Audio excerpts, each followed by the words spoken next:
This is Fresh Air. I'm Terry Gross. Maurice Sendak is like part of the extended family for those people who grew up reading his books or who have read his books to their children. Books like Where the Wild Things Are, In the Night Kitchen, and Outside Over There. Me, I was slightly too old to grow up with those books, but I came to love them as an adult. And I try to talk with Sendak whenever he has a new book, which he does now. It's called Bumblearty. On Sunday, in the back page essay of the New York Times Book Review, Pamela Paul wrote, quote, Sendak, Shel Silverstein, and Theodore Geisel, a.k.a. Dr. Seuss, are so much a part of the childhood vernacular today that it's hard to imagine their books were once considered to be wholly inappropriate for children. They brought a shock of subversion to the genre, defying the notion that children's books shouldn't be scary, silly, or sophisticated. Their books encourage bad or perhaps just human behavior, unquote. Maurice Sendak is now 83. It would have been difficult for him to get to a studio, so we called him at home. Maurice Sendak, congratulations on your new book, and it gives me this opportunity to call you up and see how you're doing and say hello and talk with you about your work. So, how have you been? Well, it's been a rough time. I've gotten quite old, Terry, since you've seen me laugh, which is not very unusual. And I'm working very hard, but I feel as though I'm working for myself at this point, because everything I'm doing is, if it's publishable, fine. If not, it makes not too much difference, because I've claimed that this time is for me and me alone. Do you have a secret stash of work that you've never published? Yes, oh, you do? Sure. Yeah. A lot of it is junk, which should not be published. Some of it is good, and some of it just fits and starts of things. I'm writing a poem now about a nose. I always wanted to write a poem about a nose. But, I thought, gee, it's a ludicrous subject. Well, that's why, when I was younger, I was afraid of something that didn't make a lot of sense. But now I'm not. There's nothing to worry about. It doesn't matter. Well, in your new book, Bumblearty, the main character is a pig who's orphaned and lives with his aunt. And when his parents were alive, he never had a birthday party because his immediate family frowned on fun. Then he turns 9. His aunt buys him some gifts to throw him a quiet party for 2. But then he decides to throw a costume party for himself, and he invites some grubby swine. The party begins after his aunt leaves for work, and then mayhem ensues. And when his aunt returns, she throws everyone out and says, okay, smarty, you've had your party, but never again. And then Bumblearty says in tears, I promise, I swear, I won't ever turn 10. Right. So when the aunt says never again, which people say about the Holocaust, when she says that in reference to never having a party again, that's really, really loaded. I don't know what to answer to that. You've just picked the 2 lines of the book that are my favorite lines. There's something so poignant and extremely funny, if you could say that's funny, about his answer, I'll never turn 10. It sums up my life. It sums up my work. What is mad and ludicrous and funny and odd is true. What you just said is extremely insightful. Nobody has said anything like that, but I always expect that from you. Those 2 lines are essential. I'll never be 10. It touches me deeply, but I won't pretend that I know exactly what it means. I only know it touches me deeply, and when I thought of it, I was so happy I thought of it. It came to me, which is what the creative act is all about. Things come to you without you necessarily knowing what they mean. Let me ask you, those 2 lines where she says, okay, smarty, you've had your party, but never again, and he says, I promise, I swear, I won't ever turn 10. What a bargain that is, he has to promise to never have boisterous fun again, to not get older, to just stay in that moment the nice little boy. That is correct. I will do as you say. Yeah. Did you have to make that bargain with your parents to get love? I had somewhat the same problem. I had a brother who was my savior. He made my childhood bearable. He was older by 5 years, Jack. Sendak. He wrote a number of books. He was very, very, very gifted. More importantly to my life, he saved my life. He drew me away from the lack of comprehension that existed between me and my parents. And he took his time with me to draw pictures and read stories and live a kind of fantastical life. And my sister occasionally joined in, but mostly, after all, she was a girl. All that was expected of her was that she should grow up and be very pretty and marry a decent man. So she had to concentrate on what my parents expected of her. And she didn't have the creative insanity that existed between me and my brother to go further with that. I wish she had. I loved her very much. But that life with him contradicted the prosaic life that I was expected to be a decent child. I was expected to be with my brother and help him, and to shut up and just be a quiet kid. I hated them for a long time, but I don't anymore because God knows it's a blessing to have a quiet kid. I don't have kids at all, and I thank God that I never did. But isn't there a part of you that wishes like you had a son or a daughter to come help take care of you and shop for you and bring you things? And yes, I would infinitely prefer a daughter. If I had a son, I'd leave him at the AMP or some other big advertising place that, and somebody who needs a kid would find him, and he would be all right. Why? Isn't that stereotyping what a son would be? I suppose it is, but I'm just an ordinary human being. A daughter would be drawn to me. A daughter would want to help me. I mean, girls are infinitely more complicated than boys, and women more than men. And there's no doubt about that. We all know it. We just don't like to think about it. Certainly the men don't like to think about it. But a daughter would, oh God, I've fantasied a daughter. I have lived my whole life with a dream daughter. Well, let me ask you this. You came out a few years ago. Correct.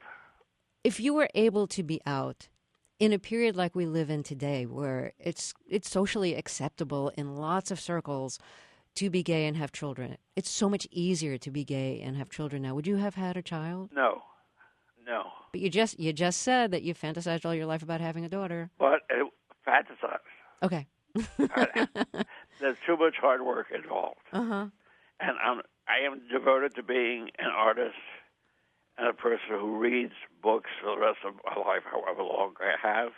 And that takes a certain amount of self-absorption to be able to do that. Well, I think so, and I think it has to do with the time spent trying to understand what it means to be an artist, to get under the skin of what is happening as best you can, and to have a real child, a real daughter, would mean hard work I would not want to do. Mm-hmm. Changing clothes, fixing, taking her to school, putting up with her anger, putting up with her indifference, and praying all the time that she grow up to be a good woman and take care of her poor old dad. Yes, it is typical of a male, and it doesn't make any difference what kind of male you are. You are a selfish pig in very, very complicated ways. And yes, I would fantasize a daughter full grown. She would have to be in her late 30s or early 40s and be all over me and taking care of poor old dad. Do you have someone to help you? Yes. And she is a youngish lady who puts up with my oldness that is I'm fighting and struggling against. She puts up with my bad behavior, and she loves me, and I love her. Is she a friend? Is she a nurse? She's a friend. Good. Oh, that's great. And I've known her since she was a little girl. Oh, wow. So it's kind of almost like a daughter. Yes, and she belonged down the road, and her mother was a saint in the best sense of that word, a best sense of what I imagine Christianity is all about. I adored her mother, and I adore her. Her name is Lynn, and I adore her brother. His name is Peter. And they both have grown up and are attached to me, and I might as well have had them for my kids. They put up with everything. Oh, that's beautiful. Plus, you didn't have to do the work. So,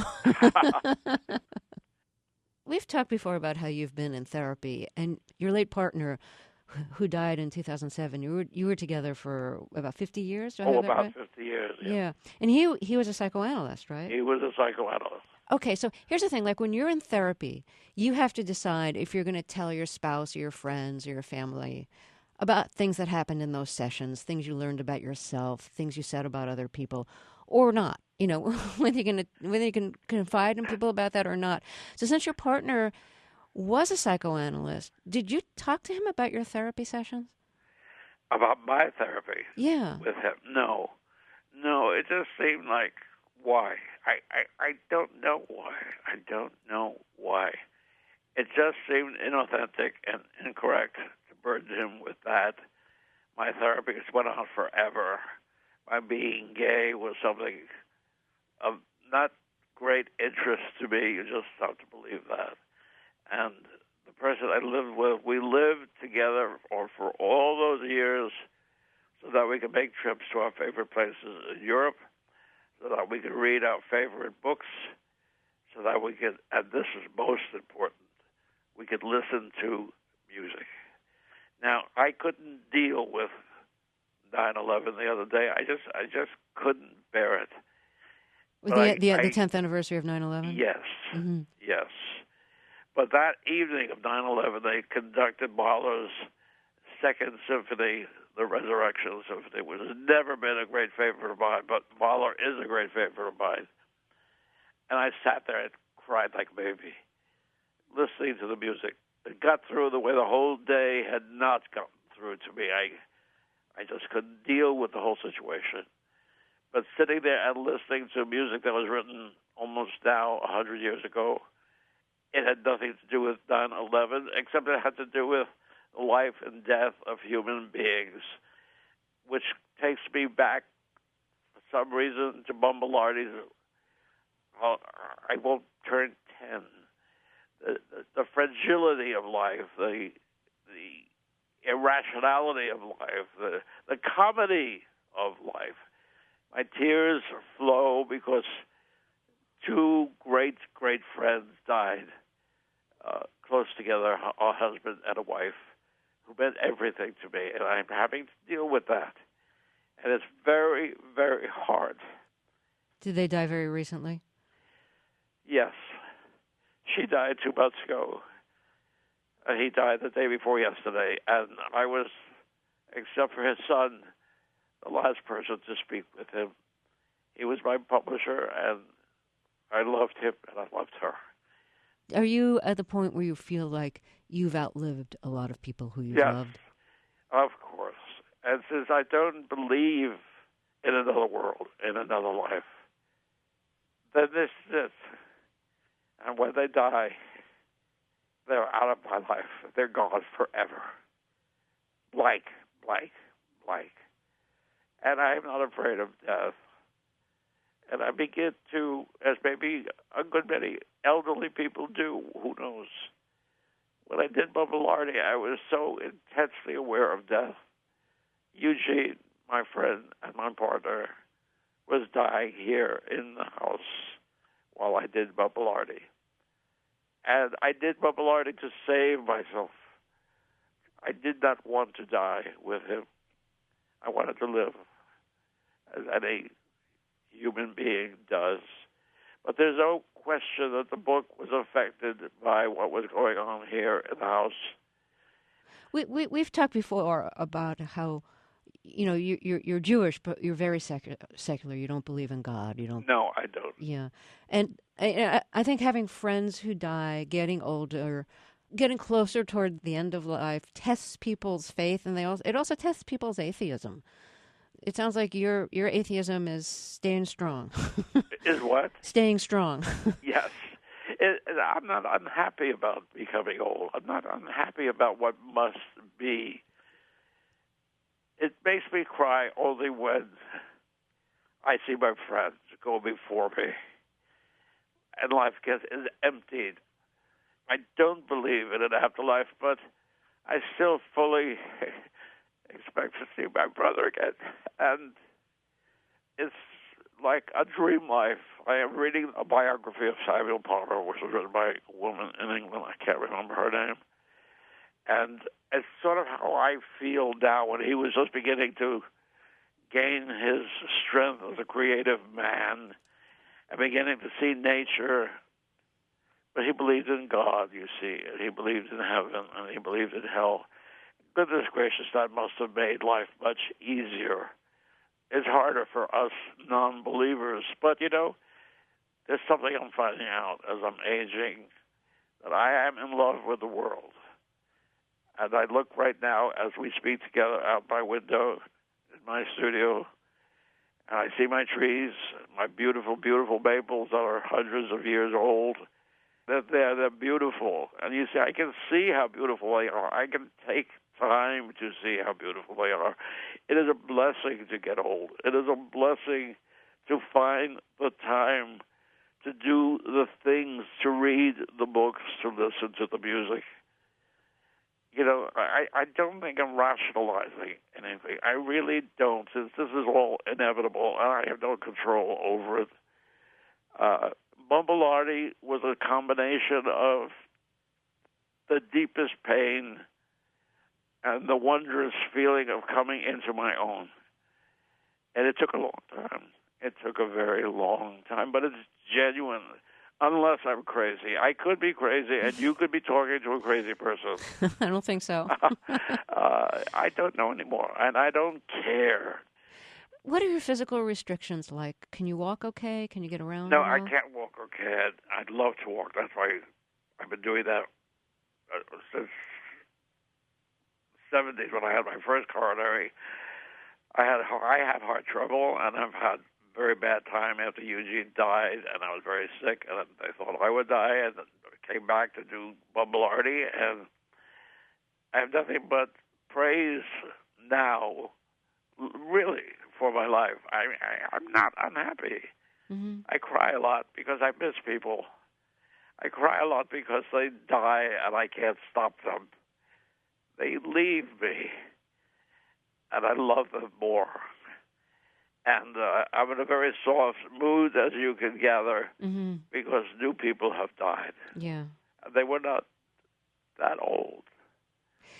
And so it's what I dread more than anything is the isolation. Yeah. But I have my young people here, 4 of them, who are studying, and they look at me as somebody who knows everything. 4 kids.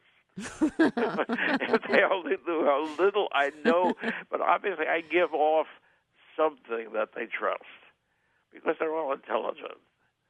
Oh God, there are so many beautiful things in the world which I will have to leave when I die, but I'm ready. I'm ready. I'm ready. Well, listen, I have to tell you something. Go ahead. You are the only person I have ever dealt with in terms of being interviewed or talking to who brings this out in me. There is something very unique and special in you, which I so trust. When I heard that you were going to interview me, you wanted to, I was really, really pleased. Well, I'm really glad we got the chance to speak, because when I heard you had a book coming out, I thought, what a good excuse Well, to call up Maurice Sendak and have a chat. Yes, that's what we always do, isn't it? Yeah, it's what we've always done. It is. Thank God we're still around to do it. Yes. And almost certainly I'll go before you go, so I won't have to miss you. Oh, God, what a... and I don't know whether I'll do another book or not. I might. It doesn't matter. I'm a happy old man. But I will cry my way all the way to the grave. Well, I'm so glad you have a new book. I'm really glad we had a chance to talk. I am too. And I wish you all good things. I wish you all good things. Live your life, live your life, live your life. Maurice Sendak's new book is called Bumbelardi, and you can see a slideshow of images from the book on our website, freshair.npr.org. Thank you for that conversation, Maurice. Coming up, Maureen Corrigan reviews the new nonfiction book, The Swerve, by Stephen Greenblatt, who wrote the bestseller about Shakespeare called Will in the World. This is Fresh Air.